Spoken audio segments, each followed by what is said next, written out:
Good morning, everyone. Apologies for the late start. So we were looking at the figure of the Ramak, Rebbe Moshe Cordovero, born in 1522. We have some pieces just to fill in order to understand his life and achievements, and then in particular perhaps to focus on some pre-Rosh HaShana preparation and from his amazing ethical teachings, and I'll try and explain how his ethical teachings emerge from his Kabbalistic view. Before I do that, one piece of correction or filling in that I missed out last week. I gave an overview. Someone asked, perhaps Neil asked, about the history of Kabbalah pre the Ramak, and I gave a bit of an overview. And yes, you pointed out afterwards I'd missed out one of the most significant pieces of pre-Ramak Kabbalah. So I gave a sort of sweeping vista of what mysticism we know of that existed in Jewish tradition pre the sort of overt emergence of what we think of as Kabbalah and the systemization of the Ramak. What was he systemizing? And I mentioned that, of course, prophecy is a profoundly mystical experience. I didn't mention that, in particular, all prophecy obviously is mystical. And I mentioned some of, even in the Torah itself, in Chumash Torah, we have these very mystical scenes of Moshe in the Nikvas HaSelah, in the crack of the rock, asking Hashem for some form of revelation, and Hashem saying, "You can see but you can see something after me, but not my face itself." But of course, in the Sifrei Nevi'im, we have overtly mystical experiences, particularly in the writings of Yeshaya and Yirmiyah and the so-called Ma'aseh Merkava and Ma'aseh Bereishis. So, and this terminology of Ma'aseh Merkava, the works of the chariots, and Ma'aseh Bereishis, the works of creation, are then adopted into the Mishnah and Gemara, and I sort of missed out that whole discussion. The Mishnah speaks about the mystical teachings of the Ma'aseh Bereishis and Ma'aseh Merkava, and discusses how they can't be taught in public; they can only be taught in a very limited way. And there's a whole literature of Kabbalah around the Merkava literature around this particular sort of Kabbalistic genre. So I missed out a sort of a whole chunk of traditional mysticism, predating the Zohar and predating that sort of more recent era of Kabbalah. Without going into too much detail, the Rambam understands Ma'aseh Merkava and Ma'aseh Bereishis to be philosophical, but he's in a sense in a unique Maimonidean position on that. Generally speaking, these are understood as being mystical. Ma'aseh Bereishis looks at the mystery of creation itself. We discussed in the thinking of the Ramak, for example, the problem of how can an infinite creator leave space for finite existence. And we spoke about symptom, this idea of contractions and series of contractions and so on. Ma'aseh Merkava, the work of the chariot, the imagery of Merkava, the chariot is a vehicle. And a vehicle carries one, it moves one forward. And Ma'aseh Merkava is more about the Hanhaga, or the running of the universe. So if Ma'aseh Bereishis is about the start of creation, the bringing into existence of creation itself, then Ma'aseh Merkava is about the ongoing unrolling of the running of creation. How is Hashem's presence carried into the world? Chazal, for example, talk about the Ovos as being Merkava l'Shechina, as the vehicle or the chariot for the divine presence. What they mean by that is that the Ovos carry the divine into the world and act as vehicles for its transmission and the presence of the divine to be experienced in the world. So Ma'aseh Merkava is about the relationship between godliness and the world. These are two domains of mysticism that I sort of missed out. Moving back to the life and works of the Ramak, as I explained with Moshe Cordevero, I explained he's a remarkable figure, someone about whom effusive praise is said by his contemporaries in a very, very rare manner. People who knew him were just blown away by his stature. He triggered the first stage of the systemization of Kabbalah through his great work, the Pardos Rimonim, the orchards of pomegranates.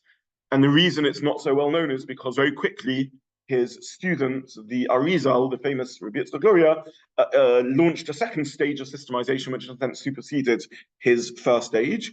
But Rabbi Yitzchak Luria somehow saw the differences as being that of development rather than contradiction. So even though there are contradictions between the two systems, in essence, the Ariza didn't view what he was doing as demoting the work of Moshe Cordovero. He saw himself as taking it further in some way.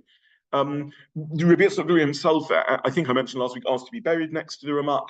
He said that the Ramak died, I don't think I mentioned this last week, but Yisroel Salanter, through the bite of the serpent, meaning to say only because God decreed death on humans following the story of Adam Rishon, but beyond that he was perfect. So he was someone who had no sin to him, other than he had to die because humans have to die. But Yisroel Salanter. So this is rare praise. And the Arizal continued to think that Cordevero Kabbalah was suitable for those who weren't able somehow mystically to master his own system of Kabbalah. So even as great a figure as Rabbi Yosef Cairo apparently is told by the Arizal, don't worry about my system, stick to the system of the Ramak. You're a great halachist, not just a great halachist, perhaps the greatest halachist of the millennia, but in Kabbalah, you don't need to go further than the Ramak system. Don't worry about my additional layer. So the Ramak remains very central and important. By legend, he's associated with the Semicha story that took place in Tsefat. I'll just tell you a little bit about that, even though historians are skeptical about his involvement in it. The event is a historical fact, but his involvement in it maybe not. This, by the way, gives us some indication of how central Tsefat is in world Jewry for this brief reign of glory. I mentioned last week that Tsefat sort of is a shooting star on the world scene. It's a little provincial backwater that doesn't really have much interesting Jewish history for till the 1500s, has a brief 60, 70 years of absolute glory in which, in a remarkable way, you have this outstanding collection of incredible figures gathered around, and then it again sinks into never quite the same obscurity because its history has been there, but not the same dominance in the Jewish world. And we discussed perhaps some of the economic reasons behind this. It becomes a free enterprise zone in the Ottoman Empire, and it's given advantageous tax, and it becomes a centre of trade and so on for a short amount of time. In the year 1536 or so, Rabbi Yaakov Beirav, again another amazing figure that tragically we've barely heard of. Rabbi Yaakov Beirav decides that he wants to restore smicha. So just a quick reminder. By tradition, there is an unbroken chain of ordination, you can call it, or appointment to authority dating back to Moshe. Moshe does smicha on his student Yeshua. Smicha literally means resting of hands, and the Psukim describe it. That Moshe, he rests his hands on Yeshua to appoint Yeshua as the next generation of leaders. And we're taught by tradition that this chain of transmission continues unbroken all the way through till the era of Roman persecutions, the late Stenotic period, at which point it's broken. The Romans try to drive out and cause the cessation of smicha, and now real smicha stops. And what we have is a pale shadow of smicha, which is modern day ordination, in which a teacher allows a student, gives the student the right to paskin, but not more than that. There were the two systems running in parallel for a time. As smicha began waning, real smicha began waning, you had the rise of the Torah center in Bovel, but in Eretz Yisrael, they were still known with the original title for smicha, rabbi, and in Bovel they had the title Rav, which was the sort of lesser title for those who did not get smicha. But eventually smicha completely dies out and ceases to exist. Yaakov Beirav studies the Rambam, and he believes that the Rambam thinks that smicha can be restored if you have a united Jewish voice recognizing someone as a Torah authority. You can restore smicha. We looked at this a little bit when we looked at the Rambam's view of what the Rabbanons are and what minhag is and what the authority of the Sanhedrin is. And the Rambam sees the authority of the Sanhedrin and other such things. He sees the Sanhedrin as a sort of collective voice of Jewish Torah thought. And therefore, if you can get the collective voice of Torah thought, not through a Sanhedrin, you can create the equivalent of the Sanhedrin and restore the smicha line. Now, restoring smicha has important halachic implication because it does allow then, in theory, a restoration of the Sanhedrin and a revisiting various piskei halacha that without smicha we don't have the authority to do. but also, by the way, has shades and tones of messianic preparation, because if you have a Sanhedrin, then you can have someone who can recognize a Navi, and therefore ADO can be recognized, and therefore Mashiach can be recognized, and so on. So having a Samicha is not distinct. This project of Rabbi Yaakov Beirav is not distinct from the Kabbalistic enterprise of the era. Kabbalistic enterprise sees themselves as repairing the world and maybe preparing. Kabbalah and Messianism are often linked in that Kabbalists are seeing this world suffused with godliness, in which Moshe is imminently waiting. Kabbalists are very aware, they're mystics, they're very aware of the imminence of Hashem. And there's a link between that. There's also, this is the period of incredible suffering in history. And whenever you have a time of incredible suffering, you also have a renewed resurgence of messianism, and perhaps driven by desperation. This is, don't forget, we're a generation really post the expulsion from Spain, this terrible trauma of the expulsion from Spain. We saw that Moshe Cordovero himself is perhaps a first generation or second generation Holocaust survivor, as it were, second generation survivor of the expulsion from Spain. And all of Sfas is populated by Spanish refugees and their descendants. That's why, and Portuguese refugees, that's why it rises to prominence. So Yaakov Beirav says, look, if we can get agreement of the whole of the sages of the Jewish people, we can restore Samicha, and we have them conveniently located in Sfas, because for the first time in such a long period of history, we have this little town where we're all getting on together, and where we all, and we have collected with us a critical mass of Torah scholarship. Yeah.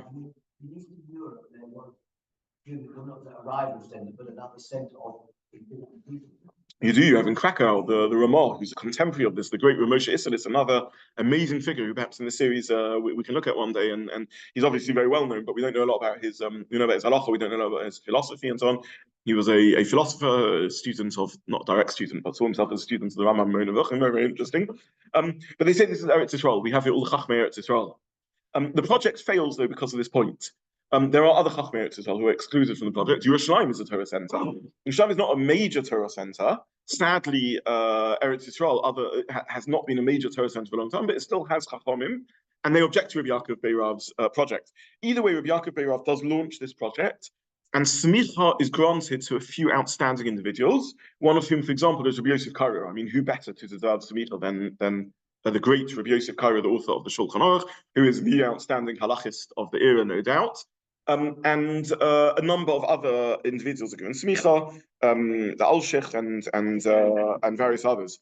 Now, there is a claim that Moshe Cordevero received smicha in this wave of smicha, which would be an incredible acknowledgement of his godless and his greatness. It's even more incredible because if you crunch the numbers, and this is so incredible that it probably means this is incorrect, he was 14 or 16 at the time of the smicha project. So we think it's not correct. We think however outstanding he was, it's unlikely that at 14 or 16 he would have had that stature of being one of the 3 or 4 individuals granted smicha.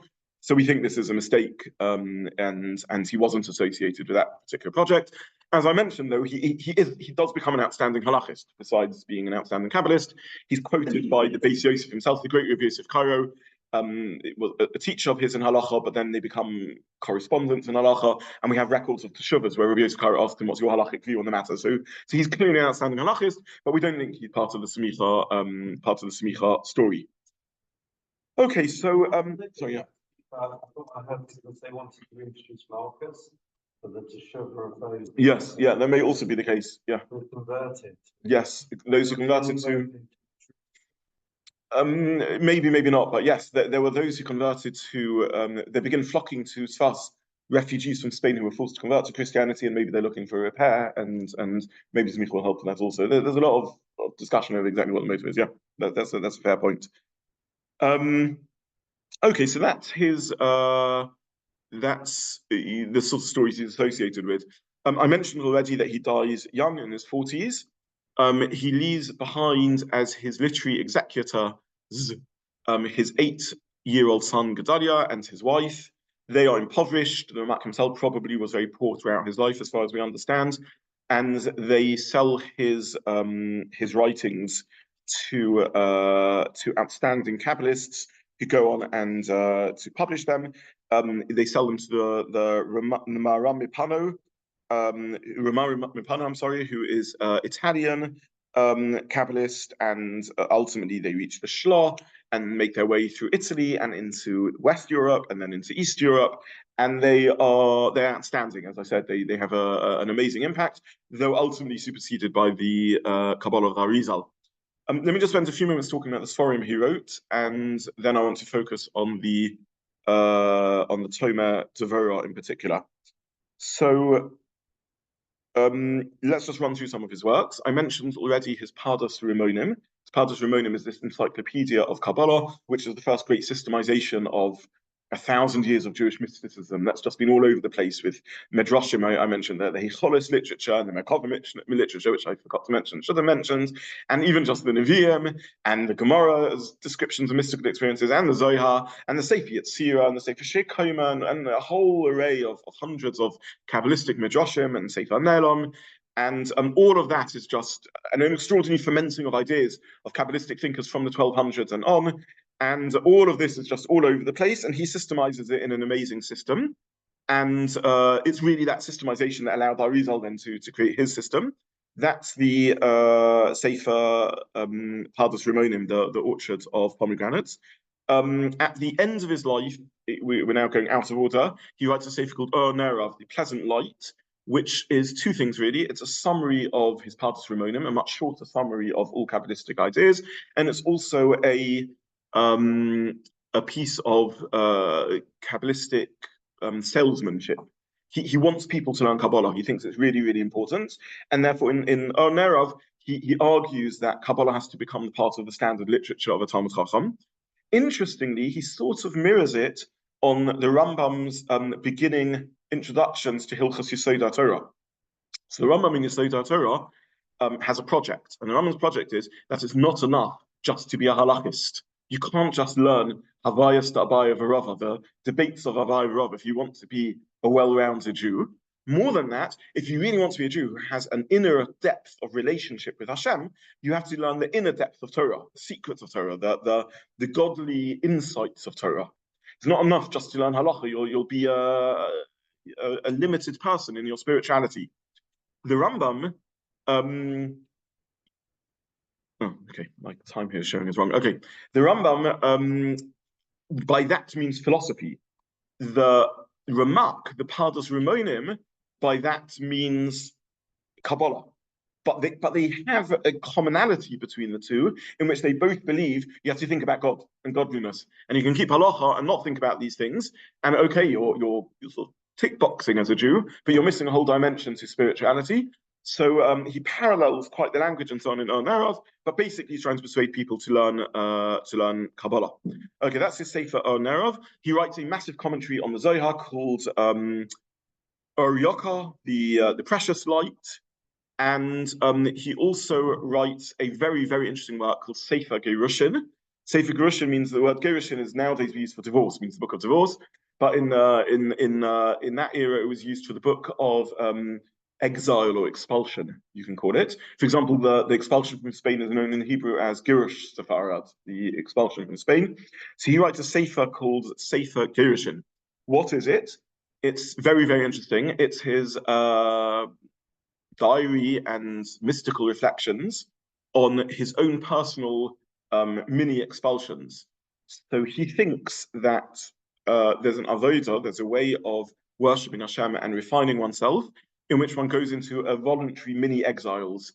By the way, this became popular later on in Ashkenaz, in the Ashkenazi world, about 100 years after the Ramak, when great and outstanding figures would literally go into exile for several years, wandering around Europe anonymously in great poverty, living the life of a tramp, going from Jewish town to Jewish town, unknown and anonymous, sleeping on the bench in a shul and hoping for people's hospitality, and often enduring cold and rain and uncomfortable conditions and lack of food and starvation. And this was seen as a way of teshuvah and spiritual growth. We know of a number of outstanding figures who did this, the Chacham Tzvi perhaps, the Vilna Gaon almost certainly. So we know of outstanding figures who sent themselves into lengthy exiles. The Ramak was not doing lengthy exiles, although he was doing this for a few days. And he was also wandering around the countryside of Tsefat, a very beautiful part of Eretz Yisrael, and immersing himself into nature and almost like meditative retreats. we know about this has become quite famous through the Ariza, his more famous student and superseder, who did this sort of thing. Even, by the way, like the Chododi practice of going out to the hills of Tsefat and welcoming in Shabbos with the sunset is a sort of associated with the circle. Where normally to Jews daven in shul, are you going out to a hilltop to daven? You davens on hilltops, but that's the sort of mystical atmosphere there. But it's really the Ramak who introduces that, and he seeks out this in his Sefer Gerushin. And he has a number of mystical experiences whilst on these retreats, including discovering or rediscovering the burial places of various great people. So when you wander around the Galil, you will find kvarim of various Amoraim and Tanoim and Rishonim. Why are they there? Because the Galil was very heavily populated in the Mishnaic era. Jews were expelled from the center of the country and they moved to the Galil, and that's why Tiberia and these sorts of places feature, Zippori, these places feature in Mishnah. Now, if the Amoraim lived, the Tanoim lived there, if the Mishnaic rabbis lived there, then they died there and were buried there. And some of them even carry the name Galil in their title, Rabbi Yossi Aglili and so on. So where are they buried? Well, no tradition preserves this because we're talking about, we're already in the time of the Ramak, 1,200 years on from their death, and the Jews haven't been a constant presence there. There's a Jewish presence in Eretz Yisrael the whole way through, but sadly, a very small and unlearned presence for some of that time. Outstanding classic halachic scholarship really ceases in the sort of 600s in Eretz Yisrael. You have in Tveria, in the Galil, the Bali Masora, the Masoretes, Ben Osher, Ben Naphtali, these sorts of figures who continue engaging in the text of the Torah and finalizing it. You have some Midrashim and Piyutim emerging from Eretz Yisrael in that era, so still some Jewish life.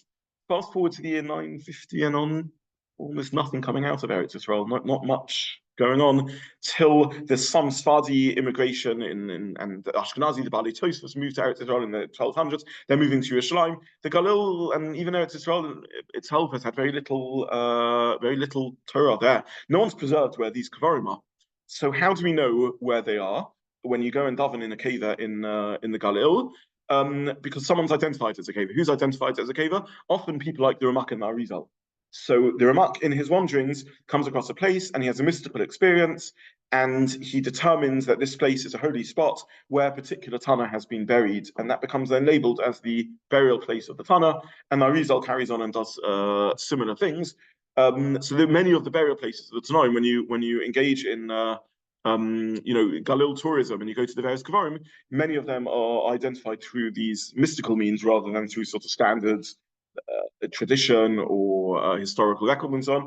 Some of them maybe do have more of a tradition. Maybe some of the Arab inhabitants have preserved through the Arabic names, some traditions, one or two, but some of them are identified through the Ramak and Sefer. You can't ask me that question. Yeah, okay. What question you can't answer? I'm not gonna, he asked, is it accepted as MS? You can't ask me, but these are above my pay grade. Everyone will have their own judgment of what to make of this and how to make sense of it. No,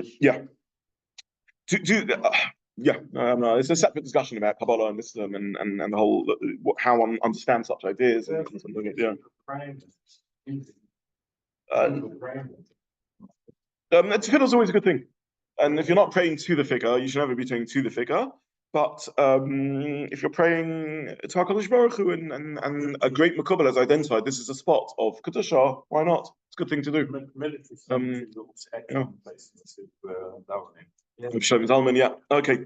The Ramak, by the way, writes. So this is the Sefer Gerushin, either way, which is his a description of the sort of fellowship and group that he builds around him. He's going out often with Talmidim, and it's a sort of group, and they engage in pietic practices and his use of geography and location as a way of connecting to the divine, something that remains very, very important and very spiritual. Later with Hasidism, as we recreated, we ourselves sadly had to cancel because of British weather, but we had hoped this year to have her in the shul, something unusual from the point of view of us, which was this idea of going out to we had sort of a meditative few-hour retreat in the Galil, not the Galil, in the woodlands of the UK. The person who was going to help, who was organising this sort of 3-hour experience for us, himself leads deeper retreats. He takes people to sort of the isolation of the Atlas Mountains, and they'll spend a week in silence and things like that. So there are these mystical practices still around in Klal Yisrael. I felt for us having a 3-hour dip into that was maybe it would be a spiritual experience, offer us something different and approaching the Rosh HaShanah. Really, it's the Ramak who sort of particularly embedded that idea. But again, in this also, he's superseded by the Ariza, and everyone knows this as the Ariza, the Lurianic practice. But again, it's something really introduced by the Ramak. Okay, I now want to sort of move towards the Mussar and ethical teachings of the Ramak. And he gets to this through 2 routes. And this is important. The first is that he believes and systemizes that if you want to learn Kabbalah, you first have to work on your personality. Kabbalah, all intellectual pursuit has an interaction with character development. If you are a lazy person, then your intellectual achievements are and even integrity is not going to be as strong as if you're a hardworking person. If you are an egoist, you're maybe going to find it harder to admit if you made a mistake, or admit if a rival of yours, your fellow researcher, proves you wrong or has a better evidence than you. If you are greedy, you may be more tempted to fake your results and forge your results. If you're a covered and honor seeker. So character always has an impact on anything. All else being equal, a scientist who has good middos is going to produce better results than a scientist with bad middos. Obviously, all else has to be equal. You can have outstanding intellects with terrible middos that still achieve amazing things. But there's always a relationship between intellectual pursuit and middos. And the same obviously applies in Torah, and Torah was always aware of this. And there's an extensive discussion about the relationship between Talmud Torah and Yiras Shamayim. Does Talmud Torah bring to Yiras Shamayim? Do you need Yiras Shamayim to precede Talmud Torah? If you just learn the sort of classic yeshivish syllabus of Lomdus and in-depth Gemara and Halacha, will that also enhance your character traits? Or do you need more input in that? That's a sort of very wide-ranging discussion. When it comes to Kabbalah, the Ramak makes an additional point. And he says that if you are embarking on meditation and mystical experiences, there's much more room for your personality to intrude in this. And it can intrude in a number of ways. It can intrude in a dishonest way. You can literally fake things. It can intrude in a subconsciously dishonest way that you can fool yourself into thinking you're having mystical experiences. It can morph and shift and dilute and twist the sort of spiritual messages you're hearing. And there's much less of a sort of external objective algorithm to demonstrate that you're making a mistake. If a Talmud Chacham engages in fraudulent halachic reasoning, hopefully at some point they'll be caught because they're reasoning, they're arguing for a position. And if you argue for a position, then people can counter-argue and hopefully the system will weed it out. In Kabbalah, if that happens, it's much harder for the system to weed it out. So that's one level of this. More than this, if in a meditative experience you're vacating your mind, what sort of imagery and thoughts are going to fill your mind? And if your mind isn't of the most pure and clean, the answer is, who knows what's going to come up? So engaging in spiritual meditative experiences, unless you are a real Kodosh and Tahor, really a holy, pure person, is dangerous. Don't engage in it. The last thing you can afford to do is vacate your mind if you are not appropriately furnished within the sort of consoles of your mind. Mixing my metaphors, apologies. Let me give another sort of example of this. There's a tradition not to sleep on the day of Rosh HaShana. Why? It's the Yom Hadin. Don't waste your time. Engage in spiritual pursuits. The Ariza used to sleep on Rosh HaShana, and he said he achieved revelations in those naps more than he could have achieved by being awake. That's what it means to be a mystic. That you believe that in clearing your mind, you achieve super rational thought. So why should I stay awake the whole of Rosh Hashanah and engage in a lesser realm of rational thought when I can sleep a little bit of Rosh Hashanah and engage in beyond rational insight of spirituality? So the Ramak thinks that you need to engage in spiritual exercises and preparation before you can embark on Kabbalah. And he lists in his introductory works to Kabbalah sort of things that you have to do. And I've got here a table that I sort of put together. A summary. He says you have to remove from yourself the klippa of Gava. Klippa is a Kabbalistic word, a shell. Maybe another time we'll talk about why they use that imagery of a shell, but a klippa, the shell of arrogance. He says, by the way, you have to be an incredible London. You have to first engage in in-depth halachic analysis and so on. You can't be a Jewish mystic if you're not a superb halachic master. Not just because you have to know how to live, but because you have to train your mind in halachic reasoning. The Rambam himself acknowledges this. The Gemara says this, that you can only be osek in Dover Godol, Meiser Mekov and Meiser Bracious, if you're first being osek in Dover Cotton in the relatively small, but first you have to be in Malay Kreso, the languages. You have to fill your stomach with bread and meat before you have afters, before you have the luxury goods. All Jewish mystics, until at least the rise of Hasidism, maybe we'll talk about this when we get to the Baal Shem Tov, were superb halachists. So the same mystic, the Beis Yosef, is Rabbi Yosef Karo. The Ariza I mentioned last week is a superb halachist. He also is the co-author of one volume of the Shittim Kabetz, this encyclopedic work of halachic. So you have to fill yourself with halachic reasoning. I mean, you have to know Tanakh. You can't learn Kabbalah if you don't know Tanakh. And then he says you have to cleanse your mind, and he's got exercises to cleanse a person from any of what he calls the Hevlei Azman, the vanities of the time. So if you're going to go into mystical exercises with even a drop of taiva, of lust or greed or anything around that, then you're not fit for Kabbalistic practice. You have to be in a healthy relationship. So you have to be married and fulfilled in that relationship, because again, if not, one's not going to have the health of spiritual cleanliness that the Ramak thinks needed.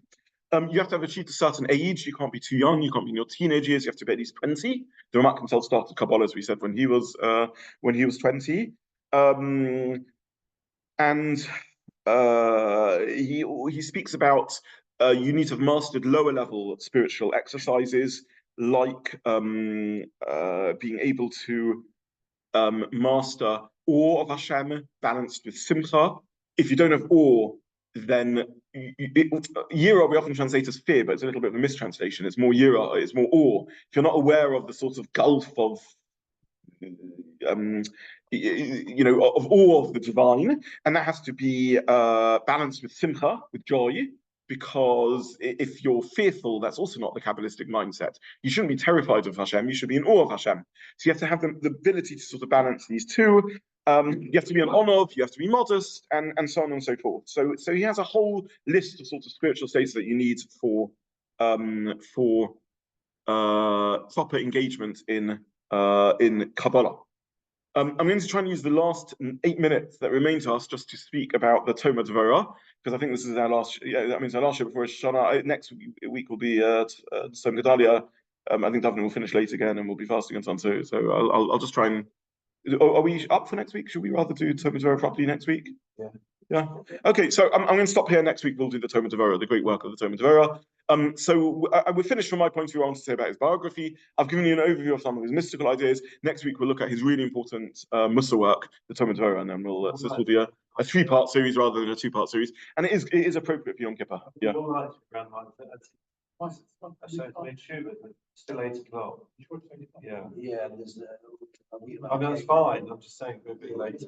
Are people able to make if we have a half an hour share? Does that work? Okay, so we'll do. I'll do Toma Devorah in a half an hour rather than killing it in 8 minutes. I don't want to do that. Yeah. Well, on the opposition to Kabbalah, and it's all described in a glorious way that it wasn't accepted by. Okay, so there's going to there's opposition to Kabbalah and there's opposition to Mussar. The opposition to Mussar I'll talk about next week when I discuss the Toma Devorah. Opposition to Kabbalah, the reason I haven't mentioned it this time, even though I've discussed it in depth when we looked at the Rambam and the like, is because by this point in history, Kabbalah begins reigning supreme. And basically speaking, there's this mystical tradition floating around.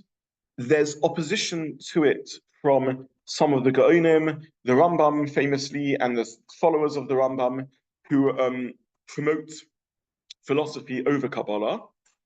Then there's the Maimonidean controversies. From about the 1350s, Kabbalah begins rising and begins trumping the philosophical tradition. And by the time you get to the 1550s, where we're talking about now, Kabbalah begins spreading like wildfire, and it takes over the Jewish world. You still have pockets of people interested. Initially, the Jewish rabbinic world, and then the Jewish world as a whole.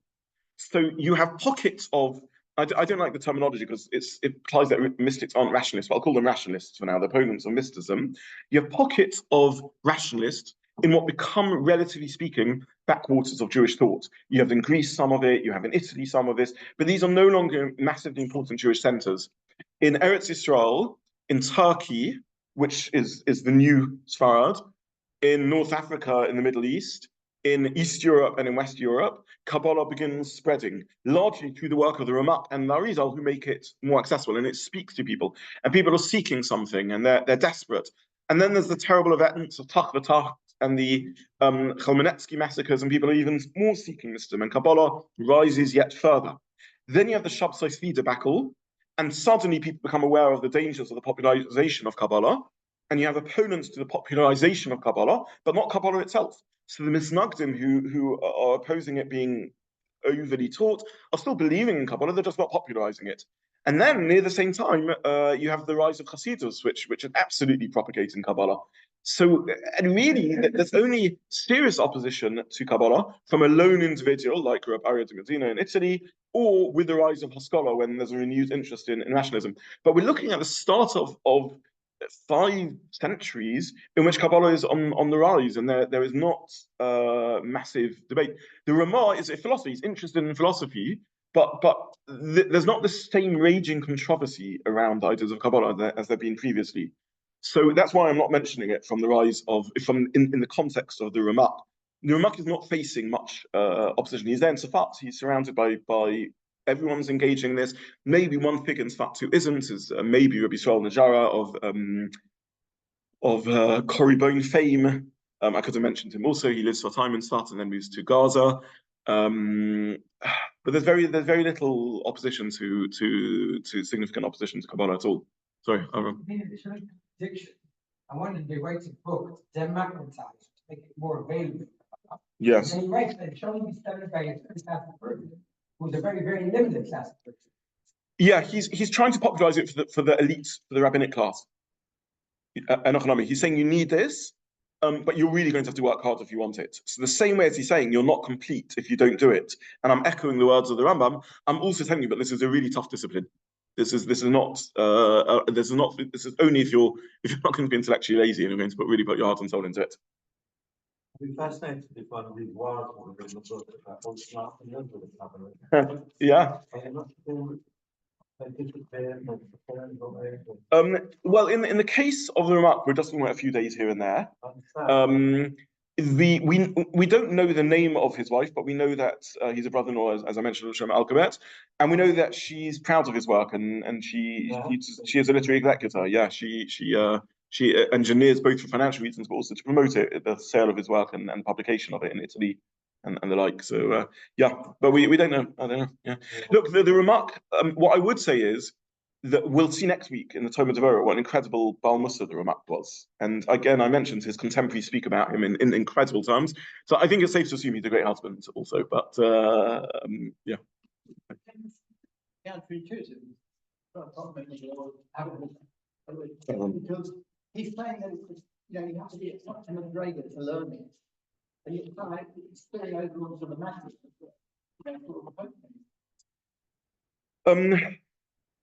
One of really, we should talk about this when we speak about Hasidus. Kabbalah has a number of ways in which you can talk about it spilling over onto the masses. Very, very briefly, because it's its own topic. Pure learning of Kabbalistic ideas and certainly Kabbalistic meditation was and remains to this day really an elite pursuit. It's not there in the masses. The aspect in which it becomes mass learning is in two routes. One is it impacts on Jewish practice. So your Jewish innkeeper in a shtetl in East Europe is not learning Kabbalah, but he may be keeping some Kabbalistic practices. For example, the Magen Avraham, one of the foremost poskim in the era of the generation post the Ramah, and with a commentary on the side of the Shulchan Aruch, massive impact, here and there will quote a halacha and say that's what we find in the Ksovim, in the writings. Who are the writings? The writings of the students of the Ariza. So it begins penetrating the halachic system, or not halachic, but the practical Jewish life. That's one way in which it becomes popularized. And the second way it becomes popularized is through the rise of Hasidus, but they're not really learning Kabbalah on this level. Your average Hasid is not learning this sort of Kabbalah.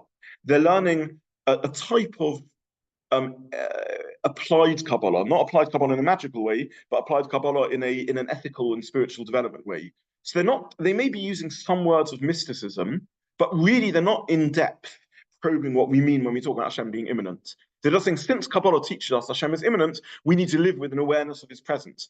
I don't want to kill my future series that I want to run on the Baal Shem Tov, but I would say in the punchline, if I had to really summarize what this incredible figure that Baal Shem Tov did, or his students did, I would say he psychologized Kabbalah. He turns Kabbalah and said it's about an internal psychological experience and an avodah, or a lived way of worship, rather than just being this abstract mystical idea. So I suppose if we had to give the summary, Kabbalah can be theurgic, what they call theurgic, can be magical. That's not the Kabbalah of the Ramak. It can be fixing a world and sort of be about the repair of this shattered vessels and so on. That's maybe part of the narrative of the Ariza, but not the Kabbalah of the Ramak. It can be about self-development and understanding spirituality and the relationship between the finite and infinite. That is the Kabbalah of the Ramak.